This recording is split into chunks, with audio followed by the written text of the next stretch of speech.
I am really looking forward to hearing all of your comments after this conversation. It is going to be one that you can just sink into. So grab a cup of tea. This is a conversation with the fabulous Dr. Nici Sweaney. Now, Dr. Nici Sweaney is the founder of AI Her Way.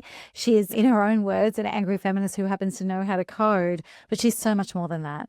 Now, Nici has built an incredible speaking-driven business over the last couple of years. She is in hot demand. And yes, some of it is because of her topic, but also a lot of it is about what she brings in behind the topic, her commitment, her vision, and what her core beliefs are around this. And it's not just about AI and using the tools of AI, but what are the ethics? She's developed a reputation for really beautifully challenging audiences to think about who we are as humans in this age and era of AI. It's a great conversation. We've really loved it. And as she unfolds all of this, some of it will feel like it's just happened for her.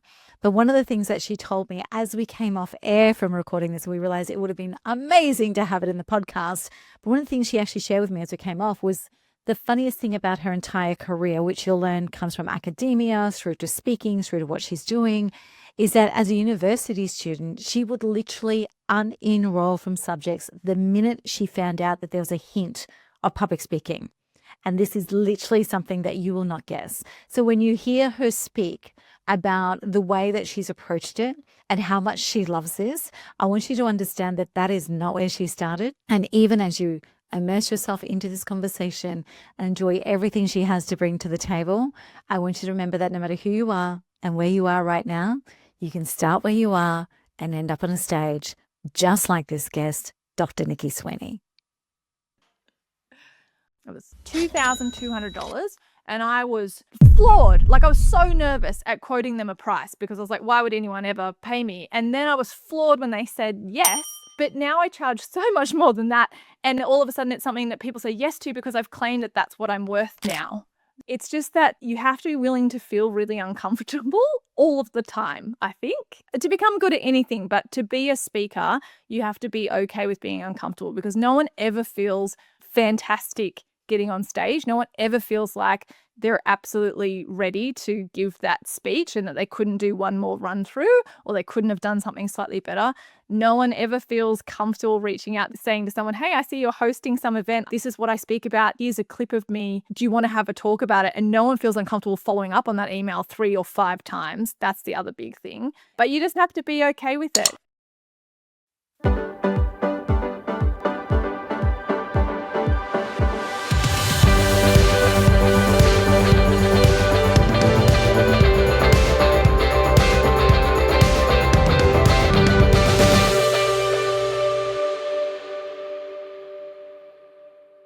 So we're opening with laughter. I'd love to. Checking ourselves out as we were getting ready. Yeah, doing some sort of a little bop along dance. So on that note, I would love to welcome Dr. Nici Sweaney to the next conversation in the Speaker Driven Business podcast. Nici, hello. Hello, thank you so much for having me.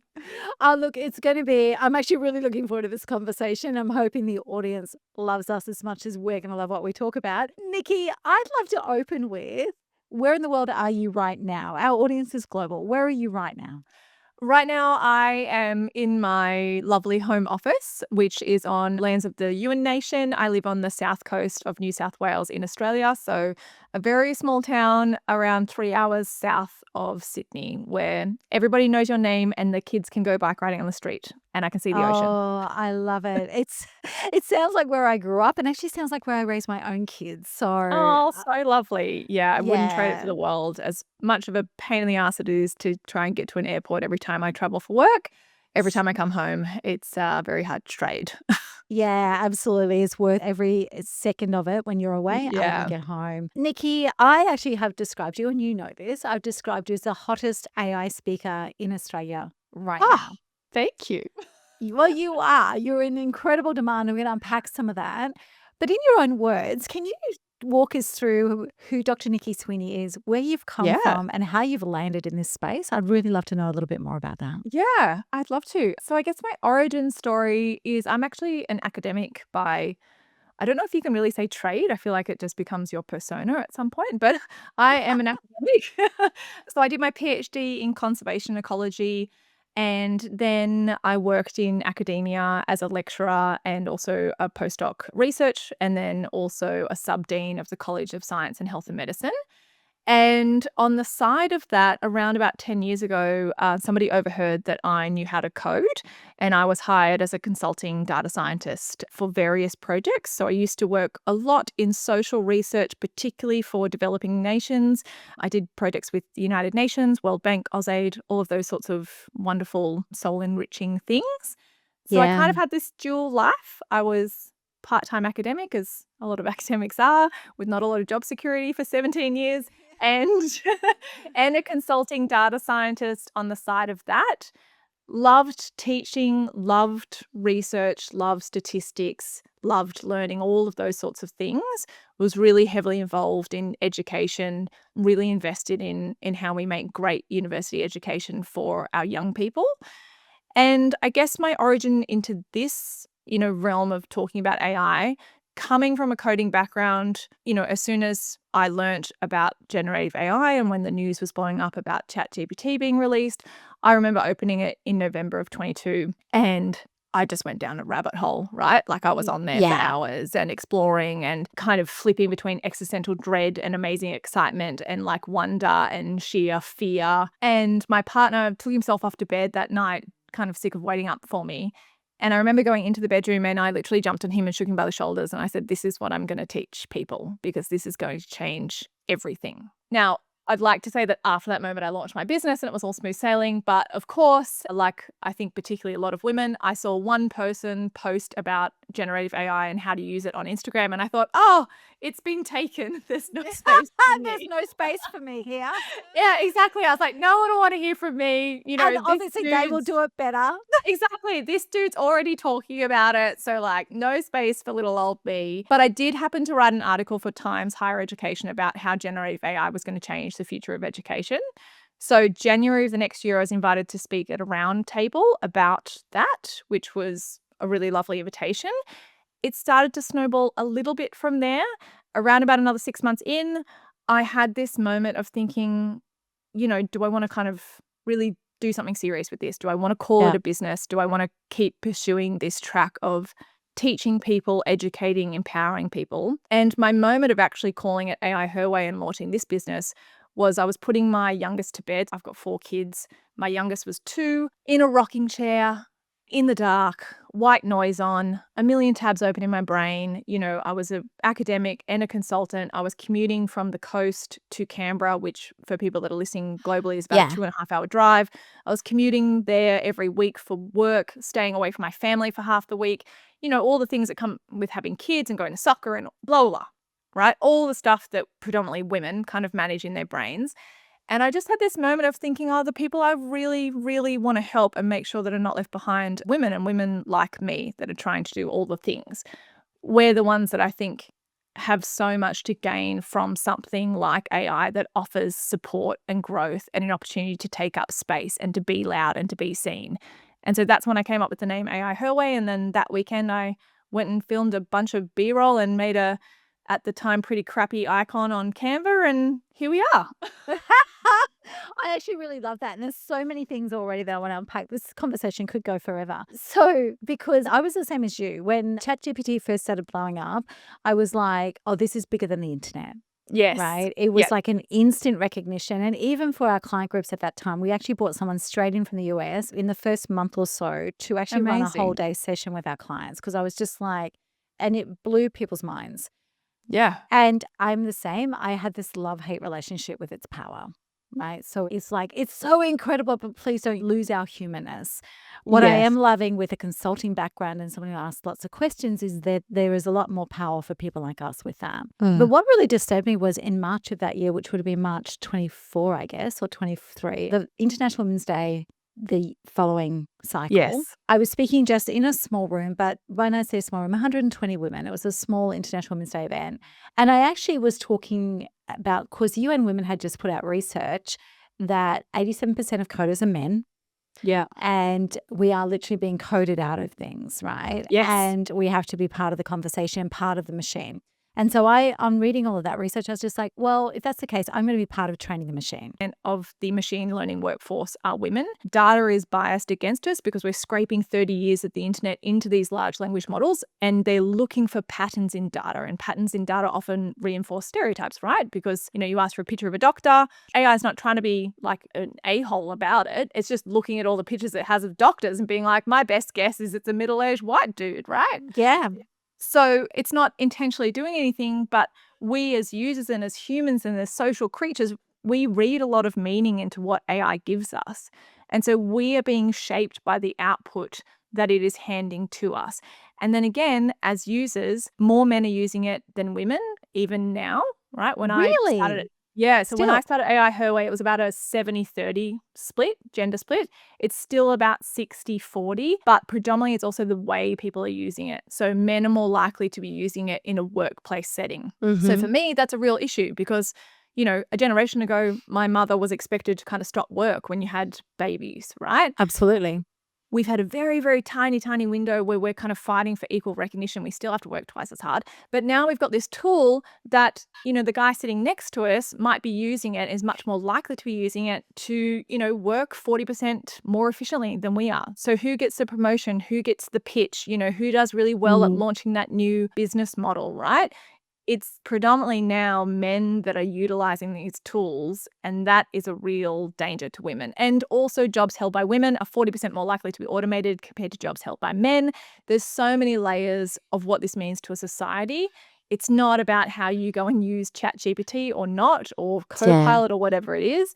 It's the societal shift in how that shapes the way we perceive ourselves. And the fact that as women, I think we have a huge moral obligation to be part of that, because this is like a huge invitation, right? It is a tiny, tiny moment in history where instead of in 5 years' time looking back and saying, I think we should have done that differently, we can actually do something about it right now. And for the first time ever, we might actually have a choice about what the gap looks like. We might actually be able to shape a tool that gives us leverage, that gives us access to power, opportunity, choice, autonomy. I don't think we've ever had that option before. It's always kind of been decided for us, and we've been fighting against it retrospectively. Yeah, absolutely. And this is one of the things as well. Like I said, I was determined once I heard that, like we actually have to participate and be part of the machine, and we Yeah. have to be familiar with it. But those numbers kind of scare me a little as well. Now, you mentioned there as well that you don't just speak to women and you don't just work with women. How have you broadened the message? If that was your initial foray into this space, and we're going to talk about how you launched and all that in a moment, but how have you broadened it so that you have this appeal across the board? Because you are in demand at the moment. Yeah, thank you. In terms of broadening it, I guess I realized fairly early on that I didn't want to just be for women. And it was a bigger message than just, because at that time it was very much attracting kind of female solopreneurs and entrepreneurs and mumpreneurs that wanted to know how to do this and use these tools to save time. And that is a fantastic starting use case, but it's kind of not where my thought process started and ended. So I didn't want to limit my business. So we have a consultancy where we go into businesses and we look at their systems and operations and processes, and we help them to understand what AI can offer them in terms of what it means to be an embedded staff member or multiple staff members throughout their organization. And in that, we always provide training and we design our systems with ethics in mind. So what I mean by this is we try and make everyone aware that these issues exist in all of the models that we currently have access to. But there's also a level of user control that we can implement to try and mitigate these things. So teaching people what I believe responsible, ethical AI use looks like. We don't all have the power to go and design our own AI tool from scratch, but we do all have the power to change how we interact with it as a user. And there are things that we can do to try and protect what our kind of moral North Star is when we're interacting with these tools. So when we work with businesses and organizations and governments, it's about embedding that way of thinking when we approach AI as a tool. And in that, I think that we serve, the interests of women as well as other groups and other underrepresented groups as well. Yeah, absolutely. When you're talking about the ethical use of AI and keeping our North Star central to it, what are the sorts of things you said? There's things that we do. Can you give us a glimpse of what are the sorts of things or thinking that you bring to the table for that? Because I think ethics in AI is something that's got everyone's attention right now. Yeah, and I think it's an interesting one because I do a lot of work. So about 50% of our work is also with schools and education institutions because, again, I think there's a real obligation to equip educators with these tools because they're modeling it to the next generation. And that's a really, really important opportunity. And I think the key thing there is we often don't teach ethical decision making, full stop, regardless of whether it's in relation to AI or not, right? So it's also about getting people to understand what that even is one part of it. But if I can talk about something super practical. There's this example that I often give to educators, but you'll be able to see the bias in it when I talk through it. There's an example that I give, a study done where a bunch of educators were putting examples of student writing into large language models and asking large language models to mark that writing and to give feedback. Now, the clincher is that the writing was all exactly the same, except in one piece of writing, a student refers to liking to listen to classical music. In another piece of writing, a student refers to liking listening to rap music. Now, every single large language model, so this is Claude, Gemini, and OpenAI, each one of those large language models marked the student that mentioned rap music lower than the student that mentioned classical music, right? This is despite the grammar being exactly the same, spelling mistakes being exactly the same, every single other piece of, writing in that paragraph is exactly the same. Not only did they mark it lower, but they all said that the student was writing to a lower grade level than the one that mentioned classical music, right? And they gave it harsher feedback. That's extraordinary. So when we think about how this plays out in a business or organization, right, that's a huge liability. If you have AI making decisions around whose CV to put forward, right, if you have AI doing customer care, if you have AI writing marketing collateral, this stuff is probably happening. It's just that you don't know about it because you haven't looked for the alternative point of view. So when we teach people about this and when we design automations and they have AI assistants in them, it's about embedding that into the instructions that you give them, right? Large language models have heaps of data. They actually do have the ability to examine things from different points of view. It's just that by default, they're always going to go like middle of the road, stereotype, vanilla, 35-year-old white American dude response. Okay. So when we design these things and when we teach people how to use them ethically, it's also about understanding that you can ask for different points of view. You can ask it to include various perspectives. You can ask it to think as a different persona that's more aligned with what you're wanting to talk about. You can also ask it follow up to say, can you examine this from a different point of view? If there's any information I haven't included, if there was someone that was arguing against this point, what would their viewpoint be? So we can design into these systems a bit of a self-reflective exercise so that they're giving us a more complete picture and so that they're protecting what we think of, in a brand sense, what we want to be portraying to the world. We can embed that into how we design these systems. Yeah, I love that. So when you actually you set up AI her way, what is it, just over a year ago now? When you had Almost that 2 years ago. almost So 2 we're years? 22 months old. Yeah, okay. So almost 2 years. So you're just about to reach the toddler stage That's of your scary. business. When do I start throwing tantrums? Oh, look, I don't think you have to wait to be a toddler when it comes to entrepreneurship, do you?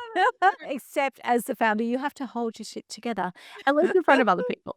Yeah, at least exactly. So, one of the things I'd love to talk about, because when you launched this business, what was the ecosystem that you launched with, and was speaking a part of it right from the start? It was actually a part of it right from the start. It's actually kind of the reverse. I actually started speaking before I called it a business. Um, so I guess in that sense, I come from academia, and I guess in academia, you were encouraged to go to conferences and, pitch to speak at conferences. So my first speaking event after, I said that I submitted an article to Times Higher Education. They chose to publish it. That was just like an editorial piece. I was then invited by my university to speak at a round table, but there was a lot of other people there. But after that opportunity, my first real speaking event came. I applied to speak at a conference about what generative AI meant to education, and my abstract was accepted. Now, I paid to go to that conference to go and speak at it, but that was my first speaking event. And then the feedback from that, it's a little bit cheeky and these people probably don't know it, but I was approached by a few people after the conference and somebody said, do you offer professional development? And having never ever done that before, Jackie, I said, yes, I do Of course offer you a did. professional And then development. figure it out. Exactly. I was like, I've been teaching 18-year-olds for like the last 15 years. I'm sure I can do handle PD. a bunch of corporates. It's fine. So then I had offered a kind of downloadable resource after that conference, literally just to kind of help people get started with generative AI. But it meant that I had a list of about 20 or so emails. I emailed everybody on that list and I said, hey, I now offer professional development. Is anyone interested? And I had one company say yes. That's all you need. Exactly. And I couldn't believe that they said yes. And I couldn't believe they were actually going to pay me and they were going to pay me to fly to them. And it was amazingly exciting. And I would have died happy right there and then. That's really what started it. And then I just started making more connections and networking, applying for more conferences. And then eventually people started approaching me to come and speak at their events. Yeah, incredible. And what do you think has been the secret to, because your demand has skyrocketed, we'll talk about that in a moment. What do you think has been the secret to that? Is it just that this is topical right now? Look, does it sound too self-boasting if I say I don't think it's the topic? I think I might have something to do with it as well. I guess, I had someone approach me. I spoke at the Arias in March. They had a conference. It was their first one and I spoke at it. And I had someone come and approach me afterwards because she had been invited to give a TEDx speech and she was freaking out because she'd never publicly spoken before. And she was kind of like, you're the speaker that I would like to be. How do I do that? And I think in my advice to her made me really reflect on the demand that is coming my way. And I think in my particular circumstance, one, I have a unique point of view. Like I'm an angry feminist that knows about AI, right? And I'm not a tech bro and I'm not an ex-IT person, but I am someone that understands the data and algorithms. Plus I have this lens of what that means to humanity. So I think, and I'm sure you talk about this all the time, but when you actually have a story to share, it's not just the information, it's the way that I package it. I think that's a really big contributor. The other thing is through virtue of being an academic and standing in front of a lecture theatre of 200 18-year-olds and hoping to capture their attention for longer than 30 seconds, I had not really realized, but I had quite a lot of practice at what it means to be on stage. And I think I've just over time, I've honed the stage persona. So now when I give a presentation, yes, it's about content. Yes, it's about giving people something really practical. But the flip side of it is, I know how to make people laugh. I know how to tell a story that ties to the content and I know when to pause. I know how to show them something that's going to shock them, but then give them hope that they can actually go forward with it. And I'm always really concentrating on solving a real problem in that 30 minutes or 45 minutes that I have on stage. I'm never interested in just giving theory. I always want to understand the people that are in the audience. What is something that they probably want AI to help them with or wish AI could solve or they're struggling with in terms of actually understanding how to implement this stuff? I'm going to show them exactly how to help and exactly where to go to next and exactly how to solve it now so that they walk away and they know what to do straight away after this or they know what to do tomorrow. And I think that provides, people aren't just hiring me because I come and I might give an entertaining talk. They hire me because I'm giving a speech that actually leads to some sort of outcome for everyone. And I think being very values-based has been helpful. Yeah, and this is exactly what we teach people, right? So you need to have a story and you also need to give something of incredible value that they can use straight away. And you're the living, walking example of that. When you decided that this was a thing, that, you got excited, you would have died happy on that first engagement for PD, which I love the expression of that. What were the deliberate steps that you took? Like you said, I increased my contacts, all that sort of stuff. What were the deliberate steps you took to really accelerate that demand around you? I think probably a few things, and some of them I probably only realize in retrospect, right? Because sometimes, like as a founder, you're just doing a lot of stuff and hoping things work, and you only realize Throw it against a wall. Yeah, exactly. It's like cool. So I think a little bit of that. I said yes to a lot. I said yes to everything. Being willing to be in rooms where you're not being paid or you're not totally sure if it is your target audience, especially at the start. Like you just said, you literally are throwing spaghetti at the wall, but you have to work out who resonates with your message. What do you actually want to be saying to them? And just what do you enjoy talking about as well? So being willing to do a lot of things. I think the other thing that I feel like particularly women sometimes struggle with, and that I would say that I feel like I'm fairly good at, being brave and just sending the email or the text or going to the event and telling people it's what you do, right? And, I've read lots of these kind of self-development books, but it really is, and it always sounds a bit woo-woo, but it really is like as soon as you say you are something, it becomes. it. Yeah. Yes. And it's the I create what I weirdest thing. speak. Yeah. But, like the person saying, do you do PD? I'd never ever done that before in my life. But I said yes. And all of a sudden I was someone that did PD in AI. right? Yeah. And likewise with speaking on stage, I mean, that was my first PD event. My first speaking on stage event just to be a speaker that was paid was at a big conference for a convenience store chain. And I went there, and again, I remember I was 20 minutes and they paid me, it was $2,200. And I was floored. Like, I was so nervous at quoting them a price because I was like, why would anyone ever pay me? And then I was floored when they said yes. But now I charge so much more than that. And all of a sudden it's something that people say yes to because I've claimed that that's what I'm worth now. So Yeah. it's just that you have to be willing to feel really uncomfortable all of the time, I think, to become good at anything. But to be a speaker, you have to be okay with being uncomfortable because no one ever feels fantastic getting on stage. No one ever feels like they're absolutely ready to give that speech and that they couldn't do one more run through or they couldn't have done something slightly better. No one ever feels comfortable reaching out saying to someone, hey, I see you're hosting some event. This is what I speak about. Here's a clip of me. Do you want to have a talk about it? And no one feels uncomfortable following up on that email 3 or 5 times. That's the other big thing. But you just have to be okay with it. And I often think, I try and remind myself, like, how many times do I miss an email? And then when they follow up, I actually would like to do something with them. You're not necessarily a pain in the ass just because you ask. And some people actually will want you, but they don't want you if they never know that you exist. Yeah, you can't sell a secret, right? And so if Exactly. you're actually selling Yeah. yourself as a speaker, you can't actually be quiet and demure and all the rest of it.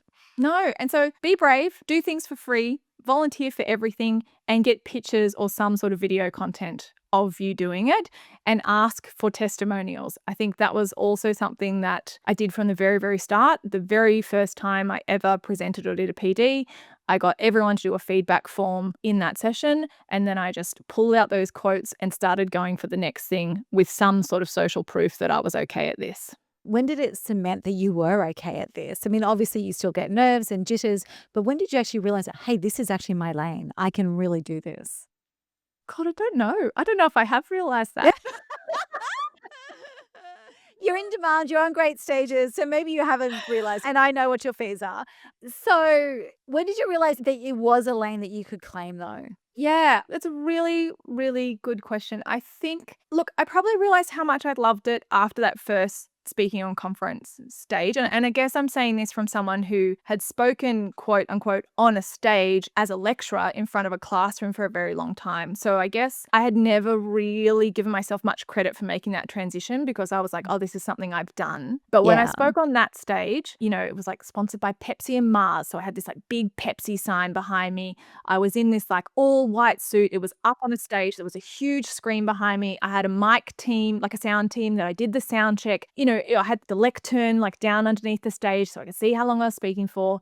It was the first time I'd been in a really professional setup. And, Yeah. the lights I couldn't see the audience. There was 600 people in the room. And I got off the stage and I thought, I just got paid $100 a minute to talk about the thing that I love talking about. And the feedback that I got, I was rushed with people after that with really positive feedback. And I always kind of say, like, I'm a true millennial. I'm such a positive feedback junkie. I'm like I'm addicted. So, like, if you tell me I've done a good job, and I think that was the moment where I was like, this lights me up. Plus, I'm good at conveying a message and talking about something that is sometimes difficult for people to talk about, and I can get paid for it. And that's insane because this was so much fun. I love that so much. So, Nici, what's been the most surprising thing that you've had to learn? Because as you said, from the outside looking in, academia, big stages, lots of kids holding their attention. What's been the most surprising thing that you've had to learn with this whole transition into this space? I think 2 things. I think, one, the importance of a stage persona. I'm actually next weekend talking at a local women in business event. And they are my most nerve-wracking things because there's people in the audience that actually know me. And it's like really hard to be Dr. Nici AI her way when you're in front of people that have like seen you show up for school pickup in your pajamas. Yeah. Because they're not the same person. No. And I think that's probably something that I probably fake quite well. I think it appears that stage me is me. In a lot of ways she is, but she is also a different persona that comes out to serve that purpose. And I think people underestimate the importance of that. It is a performance art. And, Yeah. I think that's the part that is missing for a lot of people. They think that speaking on stage is speaking on stage, but speaking on stage is performance. And you are a character that takes on something for that particular audience. So you have to be a bit of a chameleon. You're serving the needs of everyone sitting there, not being you. Yeah. So I think that's the first thing. And I think the second thing is, just the surprising thing I think I've had to learn is the importance of the story. I think, again, probably at the start, I was more, I was always relatable because I've been trying to talk to 18-year-olds and keep them engaged. But I had, again, undervalued how important it was to weave in a story that is also tied to something you would like everyone to learn and to take Yeah. home. That's probably been more of a recent development for me where, I talk about, like, I have this story that comes into pretty much all of my talks about how we've got to be really cognizant of what AI means to us as a society, and particularly as these tools become more human, because we'll lose the ability to critically engage because we see them as one of us. And I tell this story about, I have an AI assistant that I talk to every morning. She runs me through my day and like helps me prep for meetings. And my 5-year-old ran in to show me a toy. And, I kind of layer it in with like, my 5-year-old came in and she was showing me some underwhelming Lego creation as 5-year-olds do, being like, look, Mom, it's so great. And I'm like, yeah, is it really? And then my AI assistant interrupts and goes, oh, sounds like someone's full of energy today, because she can hear my 5-year-old, right? Yeah. And I have this story that I'm like, I pause and it's like, that's really weird. And everybody laughs because they're like, oh, it's the AI expert. But she's also, resonating that this is a bit strange and a bit odd for us to like attach ourselves to. But it also really exemplifies like, how scary is that? That at the point that I feel like my AI assistant, which mind you is just code, at the point that I feel like she actually gives a crap about my 5-year-old, I've formed an emotional alliance with her. And so what does that mean Absolutely. to us as humans? And so just having stories like that, instead of just saying, when AI becomes more human, it will be quite difficult for us to retain critical thinking. There's a Which is difference the there. logical argument. Yes. And I have that because I'm an academic. So I've had to learn the importance of layering that with things that resonate with people and that they will remember long after they remember the facts that you told them.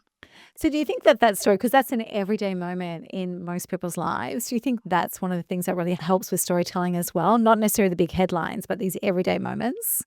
Yeah, absolutely. I think the more that, again, pertaining to who's in the audience, but when it's applicable, the more that I layer in those relatable parent moments or those kid moments, or, particularly talking to women about all the mental load that we bear and all the things that you're trying to keep open. And, the fact that it's quite a struggle for most women to like have a friend that you're not related to that you see more than once every 6 months because it takes so much planning, and talking about all of those sorts of things that make you real. Because you've also got to remember, and you forget, I think, because when you're a speaker, you have nerves getting on stage and you're a real person, but you forget that everyone in the room doesn't actually really see you as a real person. The moment you become a speaker, you're the speaker, right? Yeah. Like Yeah. you're the expert that gets up on stage that like has this kind of different existential thing going on that the crowd doesn't. And so I think just reminding them that you're human it just forms an attachment that makes people want to listen.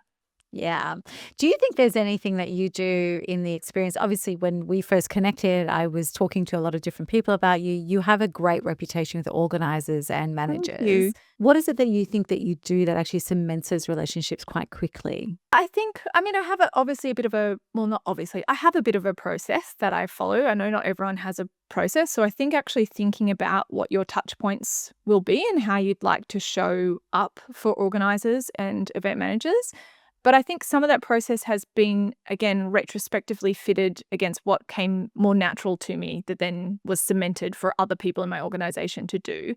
So I guess if I think back about early days, is that I'm generally invested in making sure that I'm of value to Yeah. whoever I'm presenting for. So we always, if the crowd is small enough, we do things like entry surveys to gauge people's confidence level. What are they already using? What do they wish they could use AI for? What are their pain points? We put together a report about where kind of that audience sits, and then we check again with the organizer, this is what we think will really resonate. Is there anything you'd like us to include? We touch base, 7 to 10 days out from an event, particularly in something like AI, because things can change so rapidly.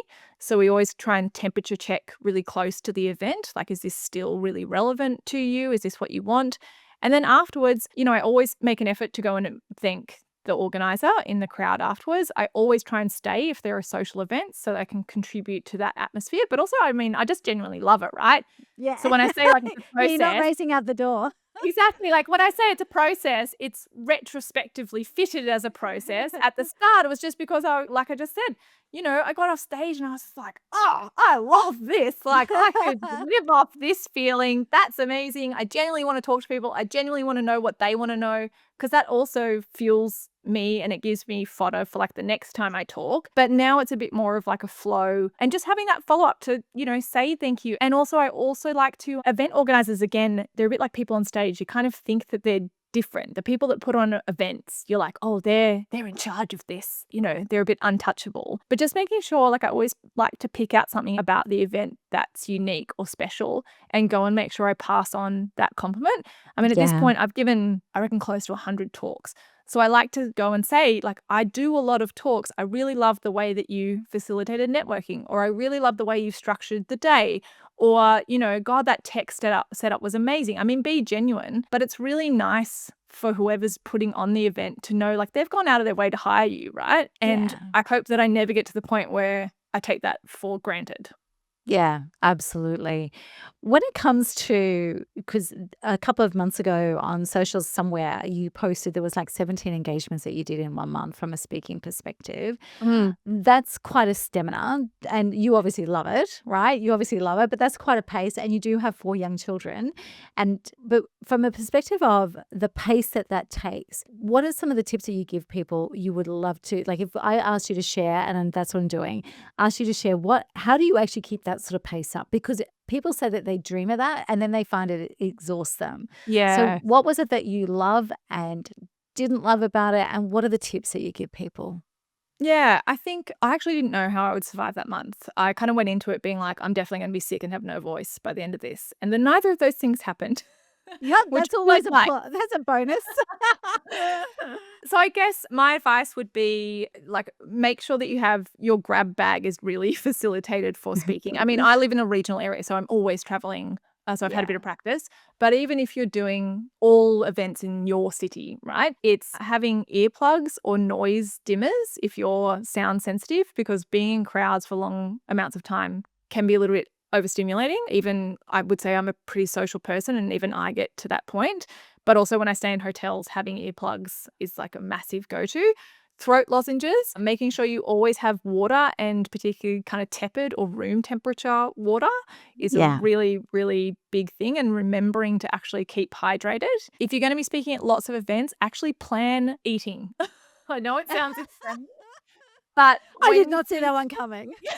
but when you speak a lot, you are speaking on stage. I often don't really like to eat a big meal before I go on stage because Either do I. you want to be Yeah. kind of energetic. And then you come off stage, and if hopefully people want to talk to you. And so it's very hard to get to eat anything. So having like protein, bars Bars? or like Yep. quick snack things in your little duffel bag for like when you get in the cab to go to the next event is a real lifesaver. My other things are planning quiet time. So when I travel and I'm doing a lot of speaking events, I will often stay an extra night and be away from my family to have a night of just recouping and not actually having to open my mouth is really, really nice. And then with that particular event in March, my very last set, I had an entire week in Sydney with 4 events back to back. And I booked a really nice suite in a really nice hotel, because that's also part of when I was planning the month and I knew that I was about to do all of these events. And there was one day where I was in 3 different states in a day. Yeah. I gave a presentation in the morning in Sydney. I drove to Canberra, presented in Canberra, and then flew to Melbourne and spoke in Melbourne. When I was planning that whole month in logistics, I thought, you know what?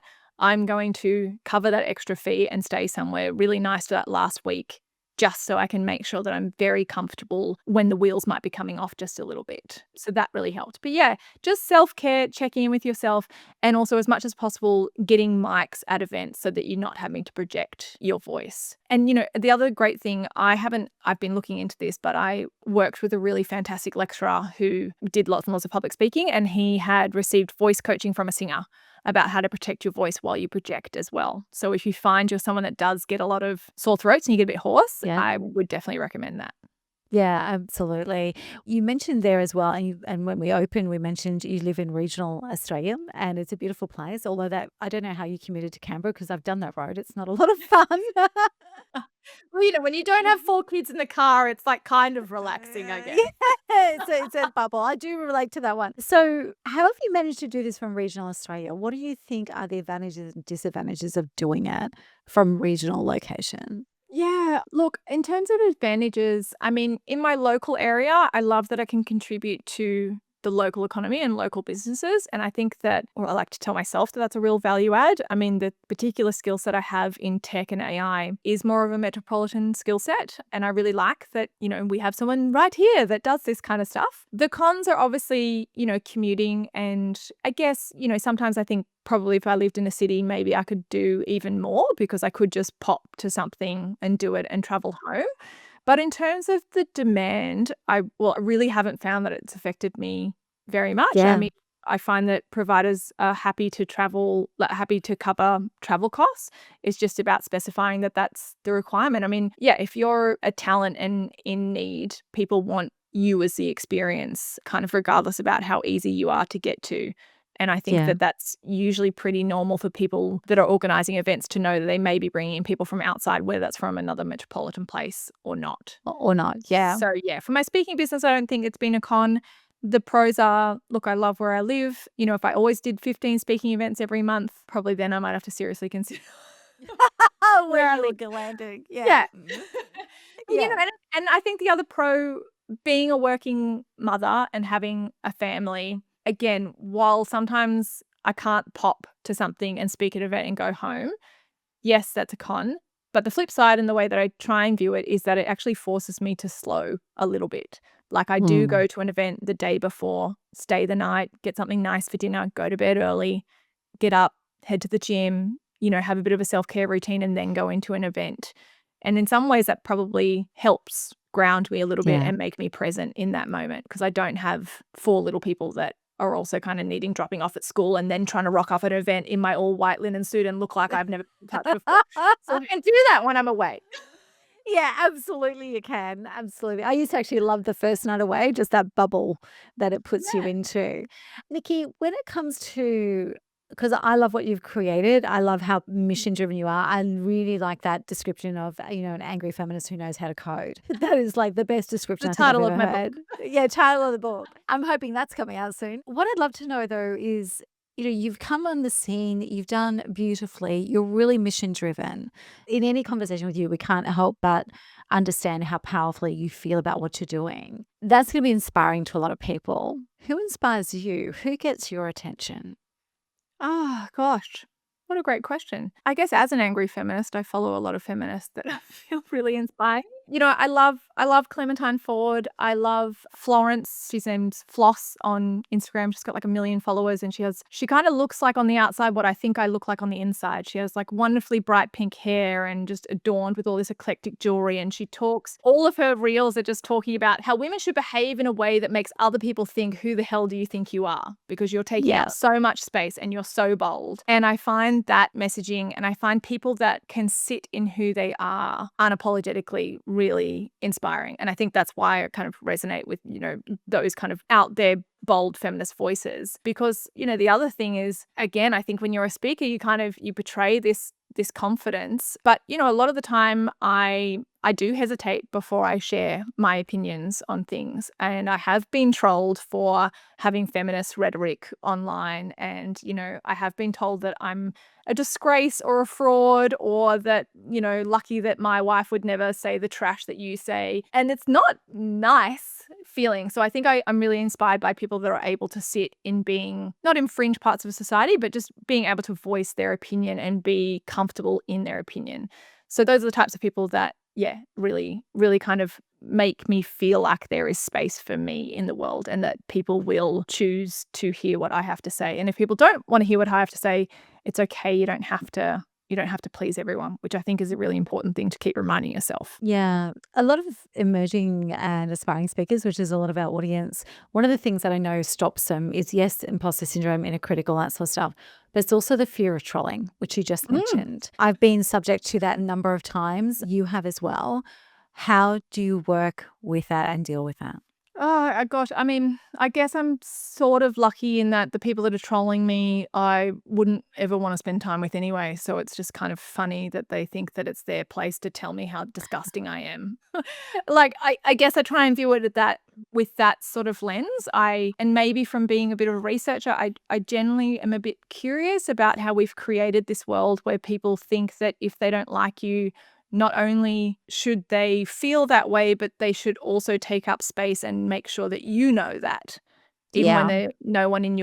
they're not in your circle, they're not a friend, they're not an acquaintance, they're not someone you're trying to work with, they're literally a random person online that feels so compelled to tell you that you're disgusting, and that's the use of their time.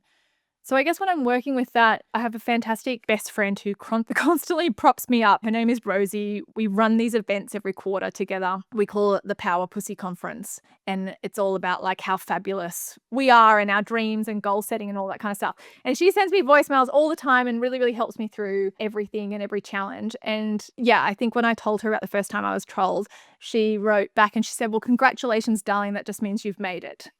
Yes.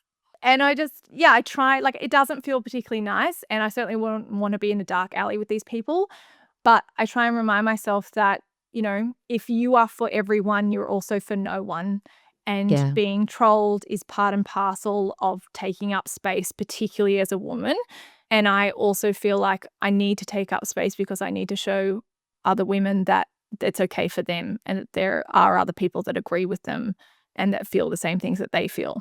So, I'll take it. So, with what you truly believe about the world and your mission and how powerful and purposely driven you are, what does a great future world look like for you? Oh, my utopian future. Yeah. My utopian future is that AI is a gateway for more women to take up more space and own more Yeah. power. I think, I talk a lot about how I'm not in the AI space because of the tech. I'm in the AI space because of what it offers to humanity. And I think what it offers to humanity is a space to close the gap. If we are conscious about how we approach it and if we go in with eyes wide open and if we are intentional, and that's, I guess, why I'm passionate about the things that I talk about, because I want to raise a whole generation of conscious consumers of this tool to close those gaps. And for particular, in the space of what it means to women, look, the world's a better place when women make money. So Yeah. we know that over 50% of small businesses are registered to women in Australia. Barely 20% of them, I think, make it to 6 figures. 2% make it to 7 figures. Most of them will never employ anybody else. And it means that we have a lot of women that are stuck barely surviving. And it's not because they're not capable, because they bloody are.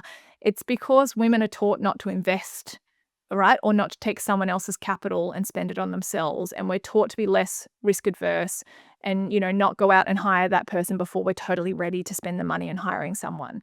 And so we stay in this smaller space. And we also have a million other people that need a million other things from us at all times. So how the hell could you ever grow amazing business when, there's a pile of washing that also needs folding? So for me, if I could gift everyone a wife that does all the wifely things so that you had space to do what you truly want to do, that's what I would do. But in the meantime, when I can't do that, I can gift women AI, and AI can provide you a platform to scale from, which means that you might actually be able to realize your dreams and the world might be able to see your dreams. And I just think that is my utopian future, right? If every woman that had a great idea actually got that idea out to the world, we would live in the most glorious universe that the world has ever seen.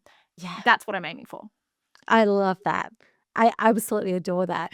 What's your go-to? Are you books or podcasts?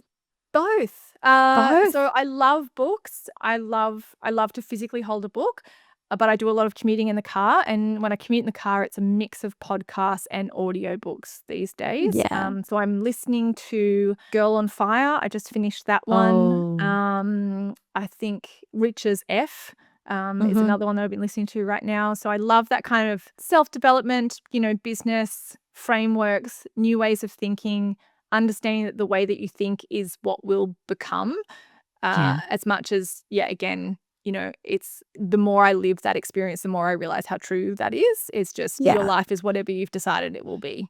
Yeah. And when you are in business or when you're a speaker, it's really important to remind yourself of that. If you want to be the best speaker at X, or if you want people to invite you to come and be on their stage, you can just decide that that's what you do. And the next time you open your mouth, you say it, and then Yeah. someone will hire you.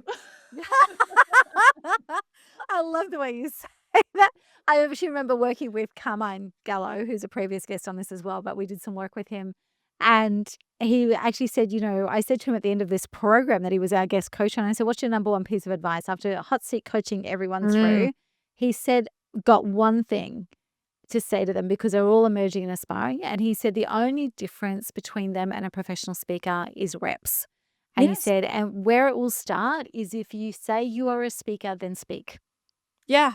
Yeah. And it was exactly. like, that is so simple and so like earth-shattering. And so I love this. Like, just say it out loud and get moving. Yeah. And, and realizing that, like, I didn't know where I would end up. And I think when we aspire to be something, we are constantly looking at people that are there. And that's kind of a confusing place because you haven't seen what's gone into getting there. And like I just said to you, I had come from a space where I've been in front of people, but, I still, like, in the right format, will do things kind of like pro bono. Like, there's still a lot of flexibility in how I get my reps and who are the right people to be in front of. And I would have never, ever imagined that I would be a speaker that got invited on stages, that got paid well to do that and had really good feedback. It was an evolving thing. And I'm sure in another 2 years' time, I will look back and be like, oh, I can't believe I was only doing X back then. Now I'm doing this. Well, that's my hope for it anyway. So You've it's said it out only loud kind of- now, Nici. Yeah, well, see, now it will be the thing. Yeah. But it's only through doing it. And like my first PD event, it's somebody asked me if I did, and then I said yes. And then I emailed 20 other people and said, I now offer this. And you've got to remember, no one else knows about your life. It's all made up. We're all making it up, right? So no Every one else single one of knows. us. Yeah. So as long as, they don't know that you've actually never done it before, you just need to show up once and do it well once. And that's all the validation you need to actually become that person. Really love that. Nici, as we close out the conversation, I could keep going forever and ever. But as we do, those people in our audience who are actually hesitating, because that's actually what I've noticed with the difference between the other difference I've noticed with someone who wants to speak and those who are speaking is it's hesitation. Yeah. And so those who are hesitating, and particularly those who are women who are incredibly clever and hesitating because it means taking up space, what's your final words of wisdom to them? Oh, the world deserves you, right? Like, I think, especially as women and especially as hesitating, we have a lot of feelings of what our worth is and whether or not we are worthy enough. I guarantee you that, just through virtue of being a woman, you've got a great story. The world has given us plot lines and you can take that out there. So I think, it's worthy. Why not you? Like I often invite women, and this is for AI or for speaking or anything. It's why not you? Why couldn't you be that? Right? Why couldn't you be a good, a great speaker? Why couldn't you be a big deal? Why couldn't you grow something amazing from it? Because I guarantee you there is someone that is half as interesting as you, that is 20% as confident as you are, that is doing it and being paid for it. You just think that they're better because they're being paid for it. But that's just like a circumstance, right? There's billions of people in the world. It could turn out any which way. Your life is yours. You're worthy of doing it if you would like to go and do it. And just have a go, or get someone else, get, your Rosie equivalent, get your best friend to email 20 people on your behalf if it scares you that much, and just see what happens. The other thing is fake it till you make it, right? I see like these great reels of people that are filming themselves talking about something where they're facing away from the camera like they're speaking to other people. And then you just post that, right? And then again, it becomes your reality. You just look like you're a speaker until someone validates that you are. And then the moment that switch happens, you're allowed to go wherever you want with it. Amazing. I absolutely love this. Nici, we're going to have to wrap the conversation up. I'm so grateful for your time. I'm so grateful for your insights, and I love your freaking energy. Thank you. Thank you so much. It's been a real, real pleasure.